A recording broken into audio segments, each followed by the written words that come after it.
સમાચાર રાજકોટમાંથી fee regulation કમિટીની office ખાતે કોંગ્રેસનો વિરોધ. એફઆરસી કચેરીનો શ્રદ્ધાંજલિ કાર્યક્રમ યોજવામાં આવ્યો. છેલ્લા 6 મહિનાથી એફઆરસીમાં ચેરમેનની નિમણૂક નથી કરાઈ. ચેરમેનની નિમણૂક ન થતા ફી નક્કી કરવાની કામગીરી અટકી છે. કોંગ્રેસના કાર્યકરોએ બેસણું અને શ્રદ્ધાંજલિ યોજી વિરોધ કર્યો.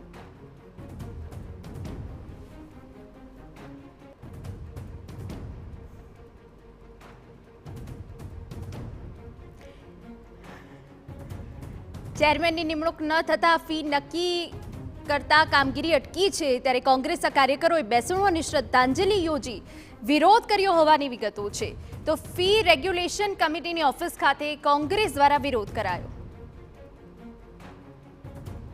ખાનગી શાળાઓ પોતાને મન પડે તે પ્રકારે ફી વસૂલી ન શકે તે માટે રાજ્ય સરકાર દ્વારા વર્ષ 2017માં ફી નિર્ધારણ કમિટીની રચના છે તે કરવામાં આવી હતી અને ખાનગી શાળાઓ આ જે ફી નિર્ધારણ કમિટી જે પ્રમાણે ફી નક્કી કરે તે જ વસૂલી શકે તે પ્રકારનો નિયમ રાખવામાં આવ્યો હતો. પરંતુ છેલ્લા 6 મહિનાથી રાજકોટની સૌરાષ્ટ્ર ઝોનની ફી નિર્ધારણ કમિટીમાં ચેરમેનની જગ્યા ખાલી છે, જેને લઈને જ કોંગ્રેસ છે તેમના દ્વારા વિરોધ છે તે કરવામાં આવી રહ્યો છે. આપ જે પ્રકારે દ્રશ્ય જોઈ રહ્યા છો કે અત્યારે જે કોંગ્રેસના કાર્યકર્તાઓ છે તેમના દ્વારા ફી નિર્ધારણ કમિટીનું બેસણું છે તે રાખવામાં આવ્યું છે. કારણ કે જો ચેરમેનની નિયુક્તિ ન થાય અને 6 મહિનાથી ન થાય અને શૈક્ષણિક સત્ર ચાલુ થઈ ગયું હોય તો આ ફી નિર્ધારણ કમિટી છે તે ફી નક્કી ન કરે તો ખાનગી શાળાઓ છે તે પોતાના મન પડે તે પ્રકારની ફી વસૂલી શકે અને તેને લઈને જ આ વિરોધ છે તે કરવામાં આવ્યું છે. પ્રતિકાત્મક વિરોધ છે. મારી સાથે કોંગ્રેસ નેતા રોહિત રાજપૂત છે, આપણે તેની સાથે વાત કરીશું.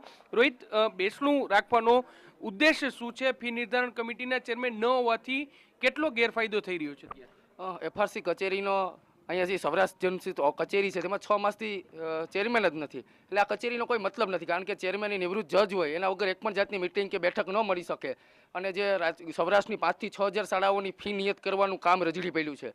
એટલે 2017માં રાજ્ય સરકાર જ્યારે આ કાયદો લઈ આવી હતી ખાનગી શાળાઓ ફી લગામ માટે, ત્યારે વાલીઓને આશા હતી કે ભાઈ ફી ઉપર અંકુશ કાંઈ આવશે. પરંતુ 2017થી માંડી અને 2025 સુધીનો તમે કોઈ પણ ગુજરાત એક ખાનગી શાળાનો તમે ઓડિટ રિપોર્ટ કાઢી લ્યો, હંમેશા ફીનો વધારાનો આ લોકોએ મંજૂરી આપી છે. એટલે સૌરાષ્ટ્રની તો 6000 શાળાઓની 5 જણા ફી નિયત કરે. આપણે સમજી શકીએ કે 5 જણા 6000 શાળાઓ દર વર્ષે કઈ રીતના ફી નક્કી કરતા હોય છે. ખાનગી શાળા સંચાલક મંડળનો એક પ્રતિનિધિ હોય, એ પાટલા દળવાજી એક વહીવટદાર તરીકેની ભૂમિકા ભજવી, પૈસા ફેંકો, તમાચા દેખો, જેટલી ફી મંજૂર કરાવી હોય એટલી આ કચેરી કરી દે છે. એટલે આજે અમે એફઆરસી કચેરીનું આજે શ્રદ્ધાંજલિ રાખીને ઉઠમણું રાખ્યું છે.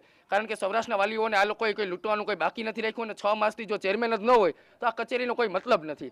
એટલે રાજ્ય સરકારનો શિક્ષણ વિભાગ જાણી જોઈ અને ચેરમેનની નિયુક્તિ નથી કરતું, કારણ કે ખાનગી શાળા સંચાલકોને ખટાવવાનો એનો નબળી દાન જ છે. અને ક્યાંક ને ક્યાંક જાણી જોઈ અને રાજ્ય સરકારનો આ નિર્ણય શક્તિનો અભાવ કહેવાય, અથવા તો જાણી જોઈને શિક્ષણ માફિયાઓને ખટાવવા માટેનો આ મોટો ખેલ હોઈ શકે. એટલે આજે અમે ફૂલ સામાન્ય રીતના શ્રદ્ધાંજલિમાં ફૂલ અર્પણ કરીને શ્રદ્ધાસુમન કરતા હોય, આજે અમે નોટો, પૈસાની ચલણી નોટો આપી અને શ્રદ્ધાસુમન કર્યા છે. કારણ કે સૌરાષ્ટ્રના વાલીઓને આ કચેરીએ કાંઈ લૂંટવાના બાકી નથી રહી ગયા. એટલે અમારું માનવું છે કે એમની આત્માને શાંતિ અમે પૈસાની નોટો, ચલણી નોટો આપીશું તો જ મળવાનો છે.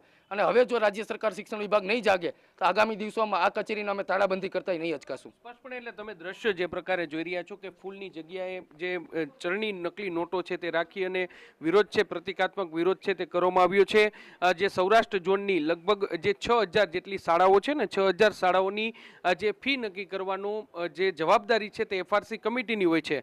પરંતુ છેલ્લા 6 મહિનાથી અહીં ચેરમેનની નિયુક્તિ ન હોવાને કારણે આ કામગીરી છે ત્યાં ક્યાંક ખોરંભે છે. અને તેને કારણે જે ખાનગી શાળાઓ છે તે પોતાની મન પડે તેટલી ફી છે તે અત્યારે વસૂલી રહ્યા છે, જેને લઈને જ અત્યારે કોંગ્રેસ છે તેમના દ્વારા આ પ્રતિકાત્મક વિરોધ છે તે કરવામાં આવ્યો છે. અને આગામી દિવસોમાં જો ચેરમેનની નિયુક્તિ કરવામાં નહીં આવે તો કચેરીને તાળાબંધી સુધીના પગલાં છે, કાર્યવાહી છે, વિરોધ પ્રદર્શન છે તે કરવામાં આવશે. કેમેરા પર્સન ભાવેશ લશ્કરી સાથે મોહિત ભટ્ટ, TV9.